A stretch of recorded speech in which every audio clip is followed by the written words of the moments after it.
As I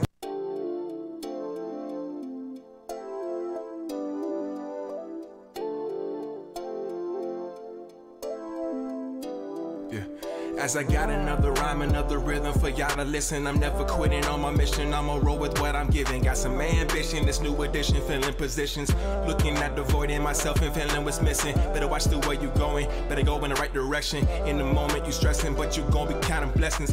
And I know that for certain. Keep on working, open curtains, haters swerving, cause they ain't ready for your final version. Whoa. I'm never gonna give up, fall down, I just gotta get up, yeah. Cause this is my road. Let's camera action, I'm ready to go. I'm never gonna give up, fall down, I just gotta get up, hey. Yeah, this is my road. You're listening to the Tom Ficklin Show on WNHHLP 103.5 FM, your home for community radio. Harry, thank you so much for that introduction. That was Zach Carlin, but he goes by the name of Zach Carter. And check out Zach, Z-A-C-H, Carter on iTunes and even Facebook. I had a chance to meet him at Gateway Community College, and as part of his submission to get an A in the course, was a public communication kind of course.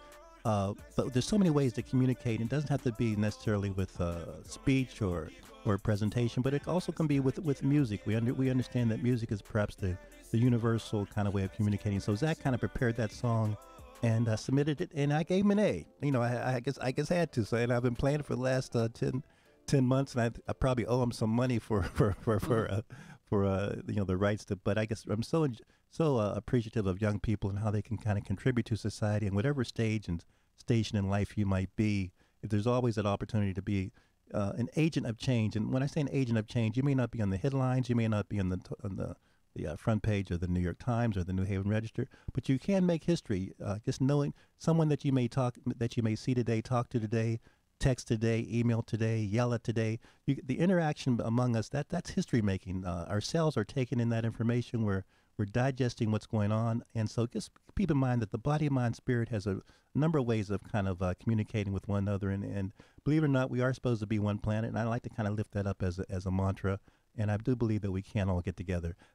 Today, I'm blessed to have two young ladies with me. These two young ladies not only know one another, but they're going to introduce themselves in homage to this coming Sunday. I think it's Mother's Day, right? Yes. So we have a mother and a daughter here, and Father's Day, I'll have to kind of work on getting a father and a mother in, but I wanted to invite these two young ladies, and it's okay to call you both young. I mean, yes. Yeah, there's a yes there. Yes. And I say that we talk about our chronological age, but our heart has an age too. Our outlook has an age too. So to stay young and youthful, that's the kind of issue. Just keep in mind that being vibrant and creative. We were talking about being creative before the show came on. It's such a key, I think, in life, and knowing that your body likes to go through transformations and changes, challenges, and also to kind of just recognize the blessing. So on my right is? Hi, my name is Zherah Collier. Zherah Collier, and? My name is Zania Collier. Zania Collier. So we got the Z tribe in the house, and we think of speaking of creativity, Zania, your parents. I mean, they deserve a kudo also, because how many Zanias have you met? Actually, I haven't met any. So just the uniqueness and of your parents to kind of understand that there's not to get go too down memory lane in terms of your parents and the reasons that they gave you the name, but I guess love this creativity, because just before we kind of dive into today's show, very few of us really know what our original family names are beyond our father and our grandparent, and after that, in terms of the coming over from West Africa, East Africa, Central Africa, the Caribbean, etc. So naming is really important, and your identity is really important. So, young lady, your name again? Zherah. Zherah. And when you found out your name was Zherah, or do people still call you that, or do you still have any nicknames? Or no, I go by Zherah. Zherah, and yeah. I correct people until they can say it correctly. Indeed. So yes. we have 48 minutes for you to correct me, and we and hopefully Harry will keep count. And so, Zherah, what are we going to talk about today? We're going to talk about my experience in a constitutional law competition. Constitutional law competition. I mean, this is like big time. You're a lawyer already? Are you working for the Supreme Court? Or? No, I am a high school student at Cooperative Arts and Humanities, and I'm enrolled in the course Constitutional Law, which is taught by 2 Yale law students, and then there's a co-teacher that's actually a staff member at Co-op. Okay. Well, thanks for kind of being here this morning with us and thank you for having me. And your chauffeur came. You brought your chauffeur with you Yeah. as well. And again, to have the mother. We can't discount the importance of parents, whether they're physically in your presence or whether they're alive, or just that to know that there's somebody that not only birthed you, but even if you have an antagonistic relationship with your parents, which sometimes happens, they are your parents. So there's something to kind of remember about what does this mean about our where we are on humanity. So again, looking up and looking forward to Mother's Day and Father's Day, there's something, regardless of your Christian belief, there's something in the Bible about honoring your parents. And most wisdom texts, there's something about the importance of your parental relationship, even if you're, and not to be somber, if your parents is incarcerated at the moment. Just understand that there's a connection, and love can also prevail. But let's con law, tell us about that. Well, so con law is constitutional law, and in the course we interpret amendments or anything like a line of the Constitution, and then the class will debate about it, or we'll just have deep conversations, and we'll say, okay, well, this line, okay, for example, the Second Amendment, most people think it's just the right to bear arms, but there's another part to that sentence, and so we talked about that, and we worked on that other half of the sentence for a week, and then we had to write about it, and then debate about it, and say, oh, well, should this part of the sentence be included into society, since most people do not know that it exists, because they think it's just the right to bear arms. Now, I saw something, I think it was on Facebook. You guys there's this escapade down in D.C. You were down in D.C. Was it for the weekend or something? Yes. We were down there for 3 days. For 3 days? It was the. So what was going on down there? Oh, well, there's a competition. So I won the local. What's it called? It's called the Marshall Brennan Moot Court competition, and I won the local competition. So the Yale Law students, they prepare us for this competition. We've been working since September, and then we learned how to prepare the argument, brief cases, and then we had the local competition at on the Yale campus, and it was Hill House High School. Yeah, they also have the course, so we competed with their students. Okay, and then we just competed against each other, and I made it, and so I was able to. You came in first place. I did in the local as the respondent. Yes, as a respondent. And then I made it to the national competition. So that was down at American Law School. And I came in second place in the nation there. Now, wait a minute. There was a national competition. Yes. Meaning that there are people from throughout the young people from throughout the United States. It was over 100 kids nationally. And white people, white kids, black kids. It was diverse. Latino kids. Yeah, it was very diverse. Indian. There were Muslim. Native American kids. Yes, Muslim kids. Yes. And you came in. What did you say now? No, don't. No, this is it. We know about fake news, so I have a way of checking this out. I came in second place. Came in out of how many students? It was over 100. About over 100.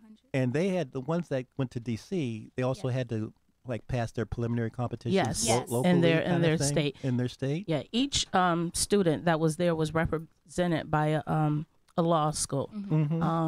There were students there from Harvard that were trained by UConn law students. We met one of the young ladies, Zherah, went against from New Orleans. So whatever law school in that area, but each student, Arizona Law School, it was Colorado. So each Howard Law School. Yeah, Howard. They were each student was represented and had been trained by law students. Boy. And so this was legit. Oh, yes. Absolutely. And it's a yearly competition. Cut it out. And she did very well. It came down to her and one young man from Arizona. He came in first place, but she came in second. And it came down after all day Saturday. She had 3 rounds, and then on Sunday there was 2 rounds, and it was a round in the morning and then the final round. So it came down between her and a young man from Arizona, and then on the opposite side the plaintiffs. There was 2 young ladies. And then they took first and second place in the defendant side, and she came in second on the respondent side. So this was just not like hanging out and going to the museums or Smithsonian? No, this started 8 o'clock in the morning all the way until 4 o'clock in the afternoon. And for 2.5 days? Saturday. Yeah, that was Saturday. And then we returned on Sunday and did the same thing. So talk some of this legal talk to us. What was the case, or how did you guys, the content? What did you present? What did you have to argue or defend? The case was about a transgender student. It was Ava Rodney versus her town, and she was going to the Supreme Court because she felt her rights to freedom of speech and equal protection were violated in her high school. Now, Ava was a transgender student. She was born a male, and the students in the area, they couldn't understand. They didn't agree with it. Now, I had the conservative argument, so I had to protect the school. And although I don't necessarily believe with the school's opinions, like being a lawyer, well, playing the part of a lawyer, you have to be able to split your brain and just do it anyway. I thought you just drink to split your brain. but go ahead. I don't mean to get you off. So we had to basically annotate the First Amendment and her right to expression. Watch these big words now. Annotate. What does that mean?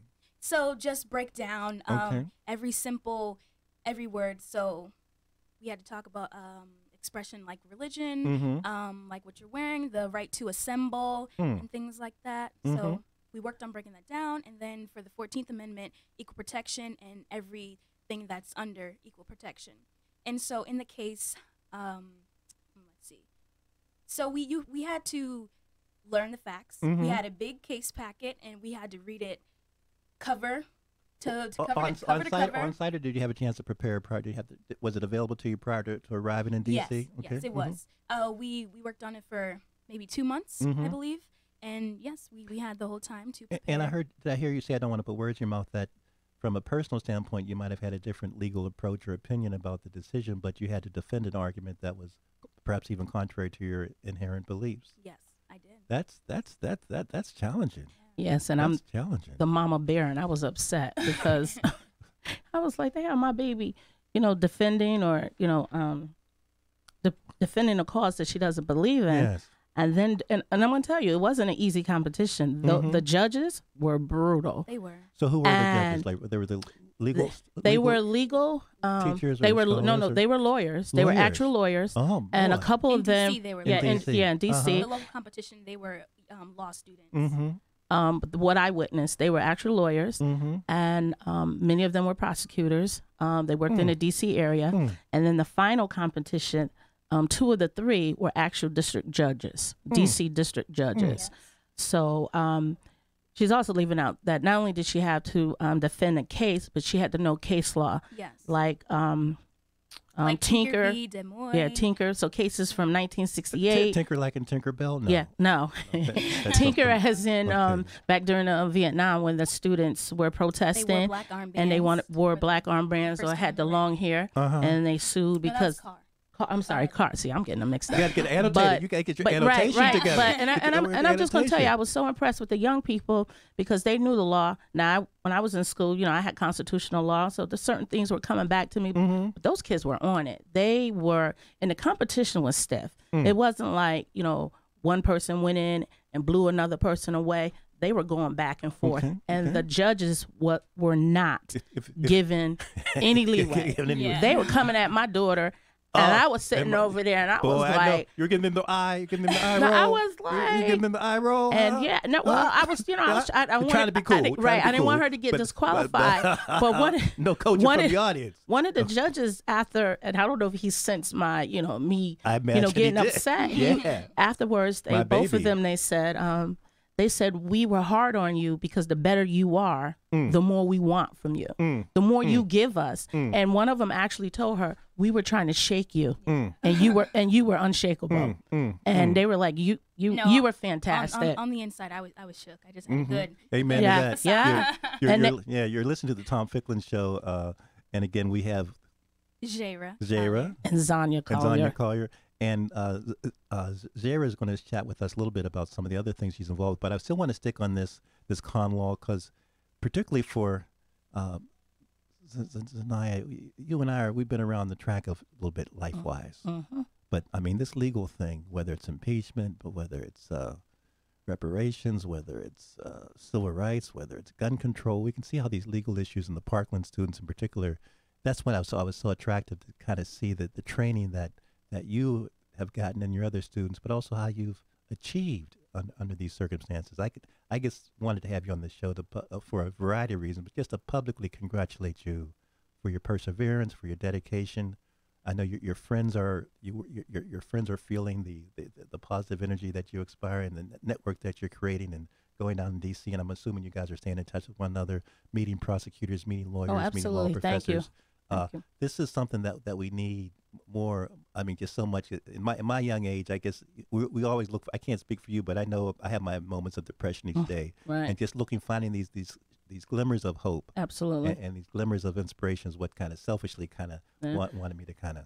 Yeah, I have to honestly say, when she told me about the class, because in the beginning, guidance counselor didn't give her the class. She had to fight for the class. I had a hard time putting constitutional law on my schedule, and I don't know, the guidance department, they didn't understand, because I heard about this class my freshman year, and actually the teacher, Mr. Murphy, he told me about it freshman year, and I was like, oh my goodness, like I'm going to take that class senior year when I have space on my schedule. And so in August, there were issues. They're like, yeah, no, you're going to take this social justice course at Gateway. Like, you know, it's going to weight your GPA. And then I was like, no, I'm okay. Like, I want constitutional law. And then they kept asking me, like, are you sure? Like, you don't want the extra weight on your GPA? And I'm like, no, I want constitutional law. Put it on my schedule, please. And so, yeah, it was just a big thing. I had to wait a long time to get it fixed. But then the first day of school, I had it on my schedule. So everything worked out. Let's just linger on that point for a second, and I want to come back to D.C. But if it's May, and if you were in school now, I mean, you're graduating. But what do you say to some 11th graders about kind of courses you might want to take next year? And when do you plan your schedule? When do you have a chance to select your choice? If you're 11th grader now in May and entering your senior year in September, what do you say to students in terms of making sure that they're clear about what they want to achieve, what courses they want to take? If they do sense any reluctance from the guidance counselors, how should they approach the situation? Well, I would say, because you start, I think they started picking their courses maybe like 3 months ago. And although you do that, it's not a guarantee that the classes you selected will be on your schedule for your next year. So I would say just persevere, you know, stand up for what you want, because if I were to give in and be say, persistent. Exactly. So if I were to give in and say, okay, I'll just take the Gateway course, then I would have never been able to be a part of this experience. So, and also get your parents involved, because they may say no to you, but they won't say no to Absolutely. an angry parent, because sometimes adults like to walk over children. So if you're, And what I did was I allowed her to fight her own battles. I was there when the guidance counselor was telling her, because it was another class she didn't get, and the guidance counselor, oh, well, we can't fit that in your schedule. And I was a little upset because she wanted a science class and they gave her a dance class, and I was insulted. I go to an art school, but it's like, you know, if I want, she goes to art school. She already has an art. And if my child is telling you that she wants a science class because she's interested in science health, then you should give her a class. There should be no, oh, I'm gonna give you a dance class.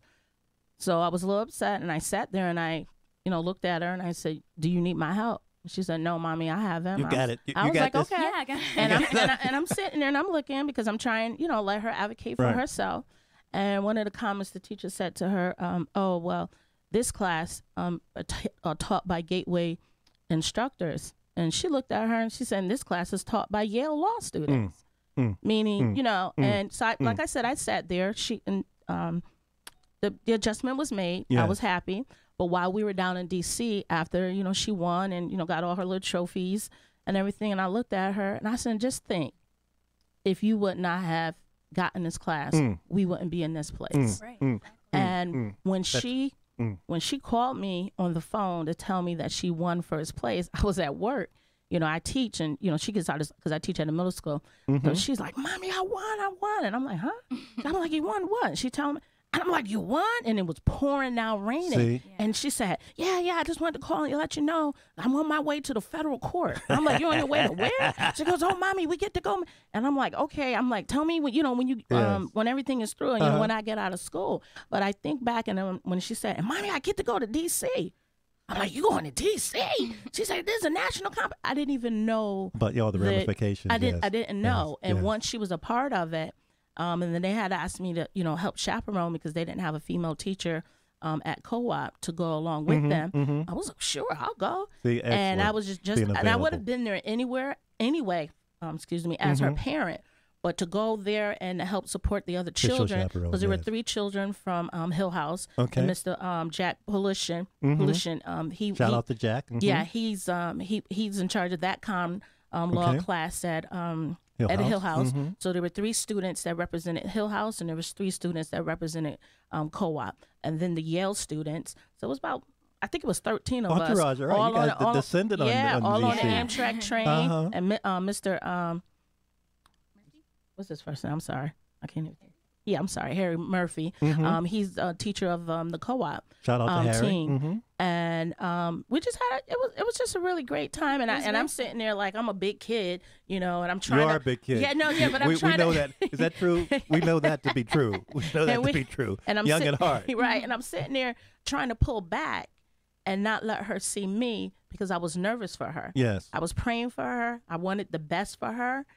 And I'm very competitive, so it was like I was trying not to let my energy, mix in with hers. And my older daughter goes to American Youth, so she met us down there. So she was sitting there, and I kept telling her, I said, you go over and you talk to your sister, because I felt I was going to say something to upset her or to make her more nervous. But I was so nervous. Too much. You're listening to the Tom Ficklin Show, and we have Zherah, Collier, Zania Collier, and I'll let the audience decide who's the older or the youngest. But I mean, but sisterhood and brotherhood, and we're all part of this human species. So we think of how long the universe has been around. Age is really just even beyond just a number. There's kind of an eternal presence that the spirit kind of goes through all of us. So it's just a pleasure to be with you in this eternal moment. Thank you for having us. Thank you. And happy.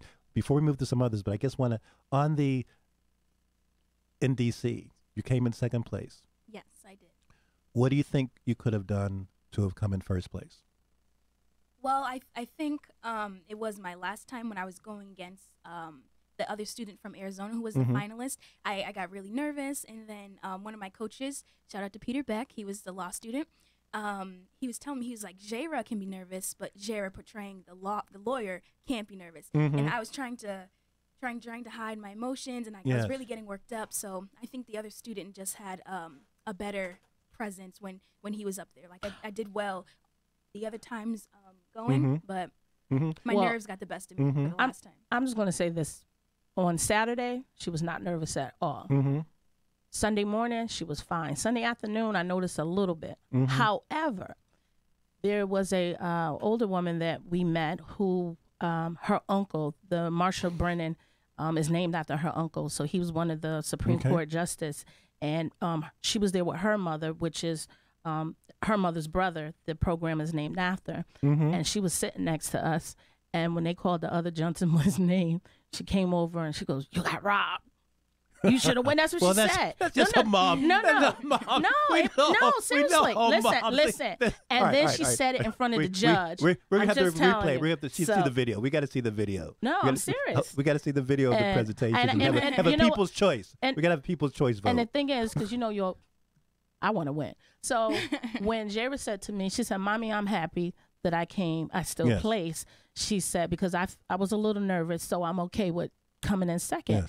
And I looked at her. I said, "Girl, you did good, because you number 2 out of 100. I'm good with that." But I was happy that she was happy with that, because one of my big pet peeves are children who are ungrateful. They get upset or mad that they don't come in first, when their children who may have come in 10th would be gladly happy to take second place. So I always try to teach my children, be grateful for what you have accomplished. Be grateful. Because be grateful. And never be a sore loser. It's second place in a way, but correct me if I'm wrong, but it's second place. We mentioned the 50 or 60 young people that were down in D.C., but you had, if you count up all the young people that participated nationwide, that was 1,000 people, 500 folks.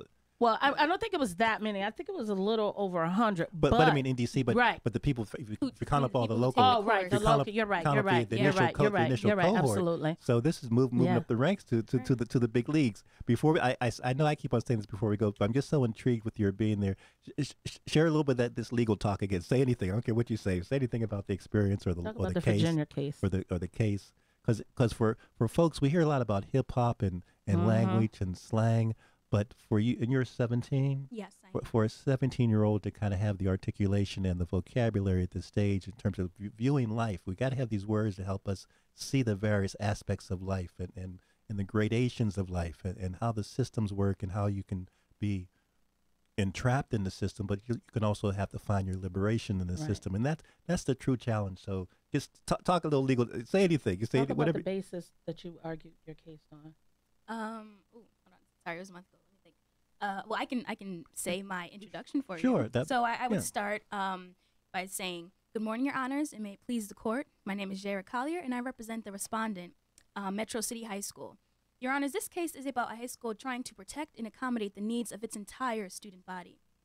Your Honor, you should view this case as, you should. Oh, the school did not violate Averani's First Amendment or 14th Amendment right under the Constitution. Yeah, I would say things like that. What else? Yeah. But even just when you mentioned the First Amendment and 14th Amendment, people aren't aware of these various amendments and how amendments were because the original document had to be revised and to be updated. Right. And even today we're talking about how the Constitution might have to be amended. We know we have issues with how we can get rid of the presidents because of the legal structure, but also just because something has a legal precedent doesn't mean that it's moral or legal or right or just. We know that slavery was legal. So to have you kind of articulate that is so important. Well, are you going September? This August you'll be where? I'll be attending American University. So they recruited you? Well, you're one of the draft picks. I missed the draft pick. Oh, maybe I don't know. According to my grandma, that's what she believes. Oh, you know, they accepted you because of your performance at the competition. And I was like, okay, grandma, I don't know if it works that way, but if you say so, then yeah. But the school was attractive to you. Yes, I applied in January for did I apply early decision? No, regular decision, and then I heard back like a few days after I got back from the competition. Next day. What's the next day? It was the next day. Well, it was the next day, and I was so excited because I was telling my teachers. Oh, also shout out to Brandon. He was also a Yale law student. And I was telling him, I was like, you know, I got into American University, and then they're all very happy for me because I was worried. Oh, Brandon Thomas, he knows who he is.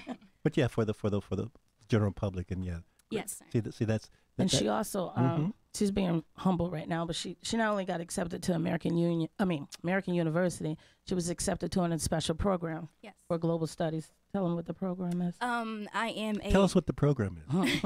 I am a Sakura scholar, so I'm not only attending American University, I will receive a joint degree at Ritsumeikan University in Kyoto, Japan.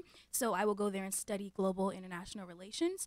And so my freshman year will be at American University, and then my sophomore and junior year, I will travel to Ritsumeikan in Japan, and I will study there. And then senior year, I will be back at American U, and I will then graduate. Boy, congratulations again. I mean, that's so key because you and I can say it's one world, but here we have the students that are really making the one world reality a positive reality, and who knows what might occur while you're over there in Asia and that particular peninsula, and we know about the international tensions that are going on. But again, if there's going to be any peace on earth, we need people that have that world view, and the friends that you know, and the lawyers that you meet, and the friends that you'll meet, and the North Koreans you'll meet, the South Koreans you'll meet, the Japanese, and even Japan is also kind of considered a challenging country for people of color. So so to have that experience as well. So really was global studies something high on your list? How did you decide that you wanted to? Yes, global studies was something very high on my list. So I got into it, I think maybe last year because I came into high school. I was like, I'm going to be a doctor, you know, I'm going to deliver babies, that type of thing. But then as I started taking different courses and actually learning about history and things like that, I was like, you know what, I want to learn about other countries because it's something that isn't taught in standard American education. Because if you were to ask someone what's going on in like Kenya today or what's going on in just any country in Europe, like they would have a hard time telling you a solid fact that is actually going on. And it shouldn't be that way, so I'm going to take it upon myself to learn about world countries and study their history, learn their languages, so I will be able to travel there and communicate with the people. We can carry some bags, right? I mean, I know, right? Well, listen, when my husband, when she got accepted, my husband got on the internet and was looking at flights for Japan.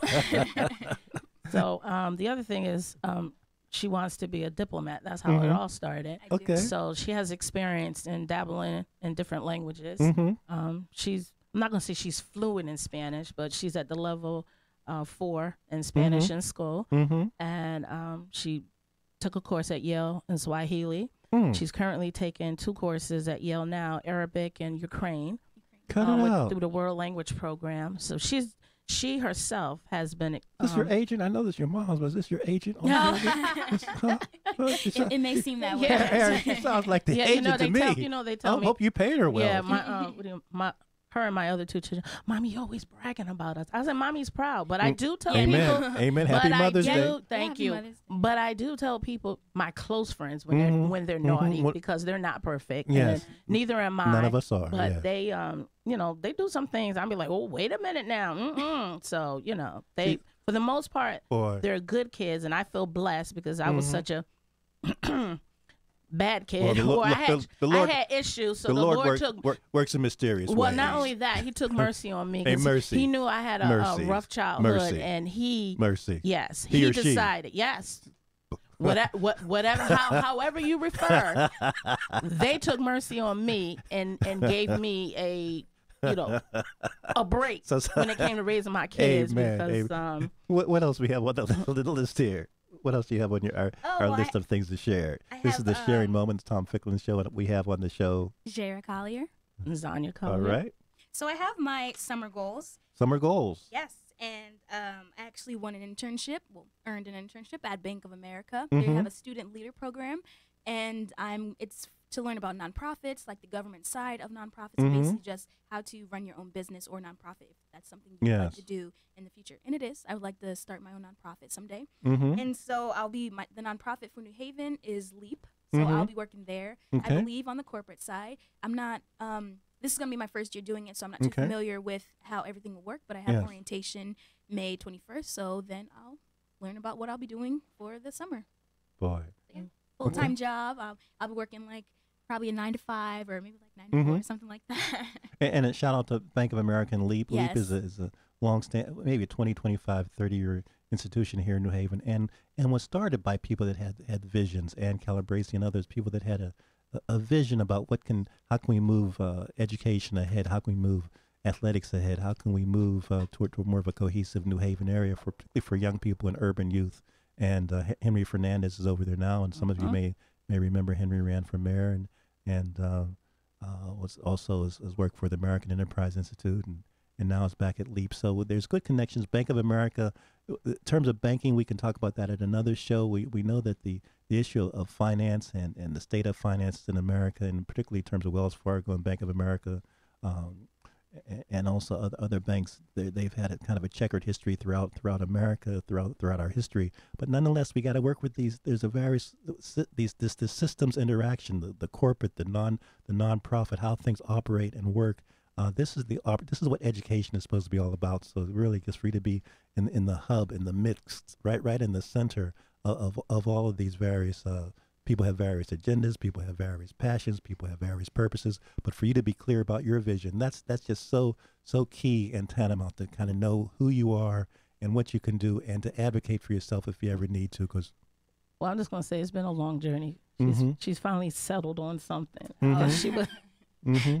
She's gone from one extreme to she's gone from one extreme to the other, and so when she finally. I'm going to say for the last year and a half, she's been talking global studies, because we had some other careers going on, and you're like, okay, yeah, Jared. She goes, oh no, Mommy, I want to do it. And you're like, okay, Jared. And oh, Mommy, I want. So I try to whatever. But correct me if I'm wrong though. But we started talking even the beginning of this show, as well as perhaps before the show started, about creativity and reimagining and recreation and rebranding, and this kind of society in terms of the jobs that you'll have 10 years, 20 years, 15 years from now, those jobs don't even have names to them. Absolutely. What you will be doing, we don't. So this is such a new age where to have that versatility, and I think the younger minds understand it's like that butterfly,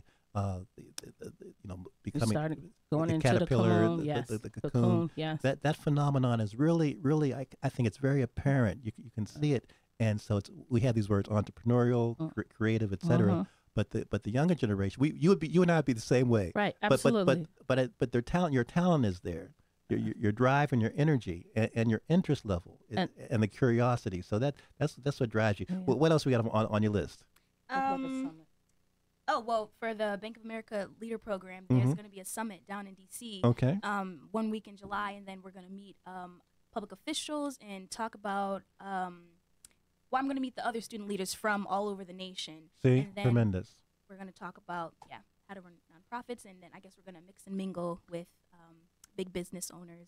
Go ahead. Go ahead. And how money is generated and valued, and what the economy looks like in their future. We hear about Bitcoin and other things, but we're through. We hear this word revolution, but we truly are at a new stage. We went from the agrarian society to the industrial society. Now we're so-called in the light age. There's something that's happening to all of us that we really don't have a word for. Historians will kind of look back on this period as being kind of an epoch kind of change, but it's really it's a mystery. And so to participate in this mystery and to have all of your oars in the water kind of thing, and to kind of talk to visionaries and people that are reimagining what society might look like is so incredible. And for the young people, I mean, we know about the Parkland experience. You can see how the media has been kind of promoting and knowing that that's really the real news. And many biblical texts talk about the youth will kind of lead us kind of thing. So, and I also want to say that her, along with my older two children, they're very enlightened. She taught me something. They have these discussions themselves at home. Good. And they were talking about the food deserts. So she was like, they were talking, and I'm kind of, got my ear, tilted, my head tilted, because I'm trying to listen to what's going on. And they're really in tune to the food deserts, and that's one of her topics. New Haven, and she Connecticut is named specifically as a food desert. So tell us about that. What is that? It's like the raspberry, strawberry, not dessert. Well, a food desert is a community, normally urban communities with low-income families, and there are grocery stores, but there aren't grocery stores where that are affordable to the low-income families. And then New Haven has, like I had to say, it's because, well, not because of, but the minorities in the community, and there are grocery stores. However, for those low-income families, they can't afford to go to those stores, so they'll have to go to the surrounding areas, and then they may not have access to a car, and then if they need to get on like the city bus, it may not go the distance they need, so it's just a hassle to provide food in their home when there is a food desert. So just to backtrack again, this is the Tom Ficklin show. We're kind of winding down. So I get the sense that among the variety of things that you're interested in, because you're certainly a Renaissance woman, black girl magic is kicking in, whatever you guys are saying. But this term social justice it resonates with you? Yes, it does. Tell us about that a little bit. Well, so social justice, I believe those who do not have a voice for themselves, there should be someone to be able to speak for them. And so I talk about this a lot with my friends, and I'm like, I don't understand. Like, I just watched a documentary called Cash for Kids, and this took place in the early 2000s, and a judge was signing away the kids to prison. This was right after Columbine, so high schools were, not even high schools, I think it was like elementary schools, they were shooken by Columbine, and so every small incident that a student did, they were, thrown in the jail, shackled and taken away. I think one girl like threw a spitball or something like that, and she stood before the judge and he sent her to juvie. And so one part in the movie was that the courthouse told the parents, you don't need an attorney for this. Like, no, you're a child. Like, they won't send you to jail. And they waived their right to an attorney. And as I was watching it, like, my heart just hurt, because it's like, why would you tell someone, they don't need an attorney? That is their constitutional right, And it was like they went to jail because they didn't have the knowledge that they deserved an attorney to represent them, so they probably could have refrained from going to jail. Yes. So did she? I still want to hear more. So social justice is important to you because? Oh, social justice is important to me because as a Black woman, there still is a time where we aren't represented, and so.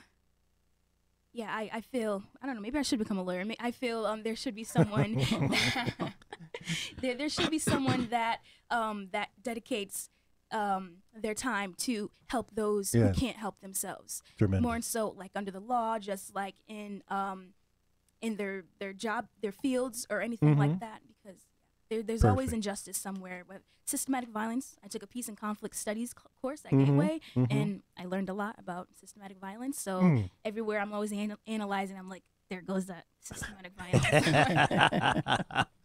And as we were kind of talking before we started this morning, again, you listen to the Tom Ficklin Show. My guest star, Zherah Collier. Zania Collier. We're talking about intersectionality and cross disciplines and joint degrees, and certainly so many, particularly the law degree. Here at Yale, you can get your JD as well as a divinity school degree. You can get your JD as well as even a medical degree. You can get your Juris Doctor as well as a philosophy degree. So by the time you decide about your graduate school studies, and with your intersectionality and your interdisciplinary background already, there's very few academic disciplines that you can't kind of fertilize with your presence. I mean, even environmental studies, even forestry, et cetera. So I know many of my friends that have, as you are aware, have law degrees, and then they move to be, you become a successful entrepreneur, you become a successful actor, actress. I mean, just that the law skills and the management of your mind and the knowledge of society. I mean, there are going to be legal issues such as the transgender one that we haven't even begun to approach. Absolutely. And then the flip side of that is we talk about still the women's right to their own body is still controversial after 40, 50 years. Yes. So we can see the lingering issues that still are with us, as well as the things that we haven't even encountered in terms of privacy and invasion, and we know about the Facebook issue. So yeah, just the world is your oyster. Yeah. Well, I think there won't be major changes or big changes until the political parties have women in them. They're run by women. There are men making decisions about women's bodies, and it's unfair.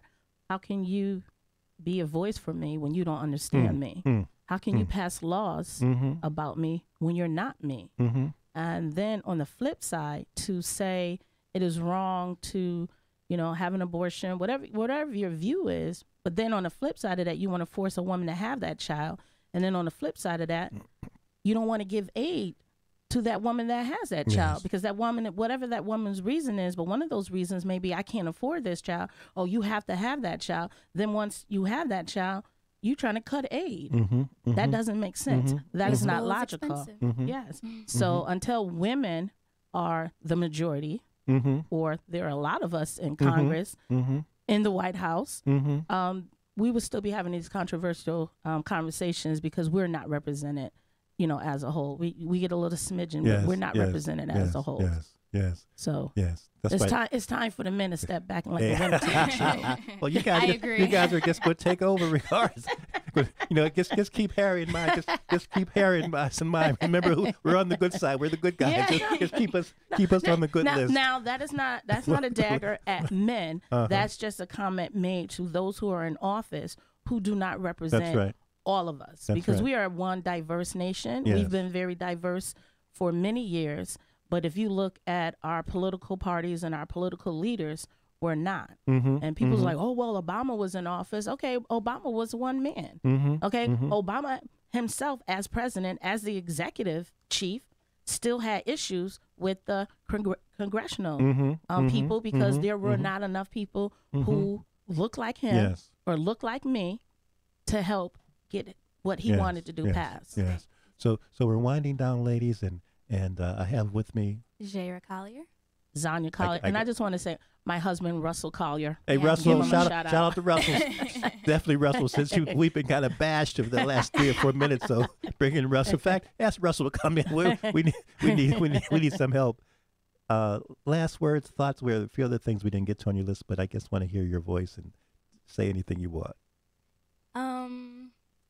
Let's see. Let's talk about graduation. Let's talk about graduation. I'm a senior, so it's starting to wind down. Everyone's just all not necessarily mellowed out, but senioritis hit everyone. It hit me like December, January. So I really have to force myself to do my work, and I'm getting ready for AP exams and things like that. So now AP advanced placement exams. Yes, advanced placement. I take